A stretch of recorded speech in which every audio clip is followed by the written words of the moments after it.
Prévenir la violence pour bâtir une Côte d'Ivoire forte et paisible, c'est sur cette accroche que l'Observatoire ivoirien des droits de l'homme a procédé à l'exécution de la phase 2 de son projet sur la prévention de la violence à travers la mémoire, le dialogue et l'éducation en Côte d'Ivoire. Le lancement de 10 projets s'est tenu le jeudi 28 juin 2019 au siège du Conseil national des droits de l'homme en présence du ministère de la Solidarité, de la Cohésion sociale et de la lutte contre la pauvreté, de plusieurs organismes gouvernementaux et régionaux, de la société civile ainsi que des médias. L'objectif de cette cérémonie a été de partager avec les participants un aperçu global des objectifs du projet et susciter l'adhésion des parties prenantes à travers des discussions et partages d'expériences autour des défis de la prévention de la violence en Côte d'Ivoire. Au cours de son allocution, le président de l'OIDH, Éric Aimé Sémian, a montré l'intérêt de ce projet qui, pour lui, se veut une œuvre citoyenne en vue de se prémunir de la répétition des violences connues et adresser un certain nombre de questions. Nous avons besoin de ne laisser pour compte aucun détail. Les questions de victimes, les questions de justice transitionnelle, les questions de l'exacerbation des violences verbales, puis de violences communautaires, les questions de dialogue politique, les questions d'engagement politique sont autant de questions qui doivent être adressées avec la plus grande minutie pour éviter, n'est-ce pas, la répétition et la reddition de violences passées. Le représentant de la ministre Marietou Koné n'a pas manqué de féliciter l'OIDH pour cette initiative qui vise, selon lui, à appuyer l'État de Côte d'Ivoire dans la consolidation de la paix. Nous sommes au niveau du lancement de la deuxième phase.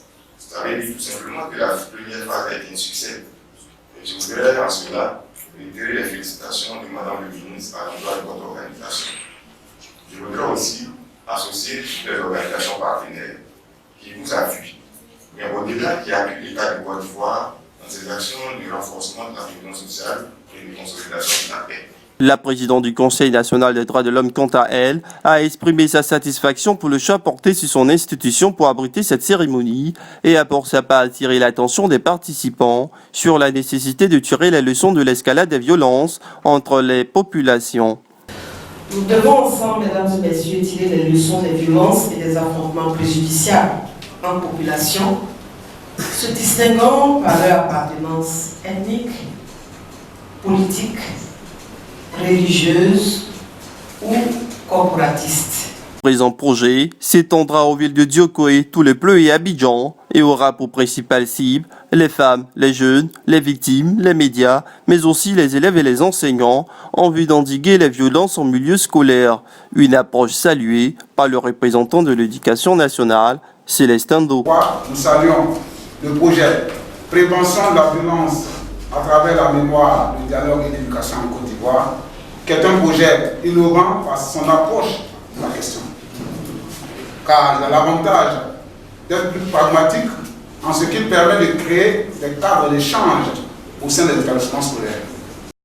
Cette cérémonie de lancement s'est poursuivie avec la formation d'un panel dont les discussions ont tourné autour des enjeux et défis de la prévention de la violence en Côte d'Ivoire, la récomposition de la classe politique ivoirienne à l'orée des élections de 2020 et les outils pour la participation des femmes et des jeunes à la prévention de la violence à l'image des résolutions 1325 et 2250.